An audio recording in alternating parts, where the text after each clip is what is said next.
SI Moniruzzaman আমাকে এই হয়রানি করে আমাকে চাঁদাবাজির মামলা দিচ্ছে। আমি তো এখানে চাঁদাবাজি করার জন্য যাইনি, মূলত ল্যান্ডের ব্যবসা করার কারণে আমাকে পুলিশ হয়রানি করছে।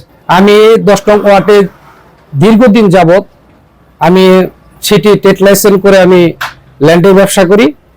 এখন সেক্ষেত্রে আমার মোটামুটি আমরা 10 নং ওয়ার্ড এবং বরাবর এরিয়ার ভিতরে মোটামুটি আমার বেশ কিছু জমি কিনা আছে, আমি ল্যান্ডের ব্যবসা করি। সেই ক্ষেত্রে আমি কিছুদিন আগে, আজকে থেকে 2 মাস আগে আমি ওনাদের কাছ থেকে আর কি 17.5 শতাংশ সম্পত্তি আমি বায়না সূত্রে তাদের কাছ থেকে নেই।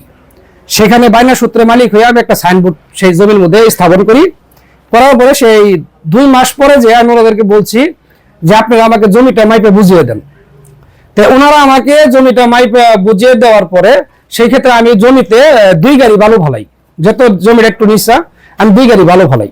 বালু ফেলানোর পরে আমি ওনাদের দৃষ্টি আকর্ষণ করি যে আপনারাও থাকেন এখানে। তো সেই ক্ষেত্রে ওনাদের সাথে যারা ওনাদের বাবার কাছ থেকে সম্পত্তি ক্রয় করছে এবং ক্রয় করে অন্যান্য বিক্রি করে তাদের ভোগ দখলও আছে, তারাই সে ওনাদেরকে বাধা দিচ্ছে। যখন বাধা দিচ্ছে তখন বাধা দেওয়ার পরে সেখানে আমাদের কালিয়াকৈর থানার আমাদের মোচাকফাড়ির মনিরুজ্জামান এসআই তখন ওখানে উপস্থিত হওয়ার পর আমাকে বলে যে হানিফ ভাই, আপনি এখানে জমিতে বালু ফালাচ্ছেন, যেহেতু জমিটা নিয়ে ওনাদের সাথে ভেজাল আছে, তাহলে আপনি কাজটা অফ রাখেন। সেই ক্ষেত্রে আমি কাজটা বন্ধ করে দিই। আমি ওনাদের বলি, যেহেতু আপনাদের সাথে ওনাদের সাথে ঝামেলা আছে, সেটা আপনি একটা আপোষ মীমাংসা করার চেষ্টা করেন। সেক্ষেত্রে মনিরুজ্জামান আমাকে বলে যে আপনি থানায় আসেন, থানায় আসার পরে আমরা উভয় পক্ষের কাগজপাতির দিক দিয়ে আমরা বৈশাখ দেখবো। পরে আমি এসআই মনিরুজ্জামানকে বলে, জি ভাই, আপনি সুন্দর কথা বলছেন, যেহেতু যার কাগজপাতি তাই সেই জমি মালিক, এখন আইন সবার জন্য সমান, তাহলে আমি আপনি কবে যাব সেটা বলেন। উনি আমাকে বলে যে বৃহস্পতিবার দিন আপনি আমার ফাঁড়িতে হাজির হন। তো সেই ক্ষেত্রে আমি বুধবার দিন ওনাকে ফোন দেই। ফোন দেওয়ার পরে যে ভাই, আমি তাহলে কি বৃহস্পতিবার দিন উকিল নিয়ে আসবো?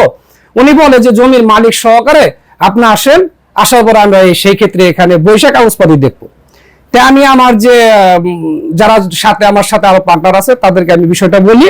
বলার পর আমি থানার ফাঁড়িতে যাই, মোচাক ফাঁড়িতে যাওয়ার পরে আমি এসআই মনিরুজ্জামানকে আমি ফোন দিই। ফোন দেওয়ার পরে বললো ভাই ভিতরে আসেন। আসার পরে উনি আমাকে কোনো কথা জিজ্ঞেস না করে উনি আমাকে সরাসরি বলতেছে যে হানিফ ভাই, আপনার কাগজপত্রে আমি কি দেখবো? আপনি অ্যারেস্ট। তখন আমি বললাম যে ভাই, কেন অ্যারেস্ট? আমি অ্যারেস্ট হবো কেন? পরে উনি আমাকে বললো আপনার নামে চাঁদাবাজি মামলা হয়েছে। আমি বলি, চাঁদাবাজি? আমি কি ভাই চাঁদাবাজি করি? আপনি চাঁদাবাজি মামলা আমার সাথে আমাকে কিসের জন্য দিবেন? পরে উনি বললেন না, আপনি অ্যারেস্ট, আপনার সাথে চাঁদাবাজি মামলা হয়েছে, চুরির মামলা হয়েছে, ডাকাতির মামলা হয়েছে।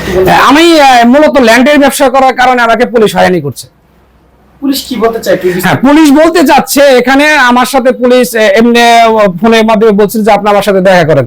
আমি বলছি যে ভাই, আপনার যে যা খরচ লাগে আমি দিয়ে দিব, যত আমি টুকটাক ব্যবসা বাণিজ্য করি, আপনাকে বিরক্ত করেন না, ঠিক আছে? সেই ক্ষেত্রে যেহেতু আমি জমিটা ওনাদের কাছ থেকে কিনছি, আমার কিনার সম্পত্তি, যদি কাগজপাতি যদি অবৈধ থাকে, সেটা থাকবে জমির মালিকের।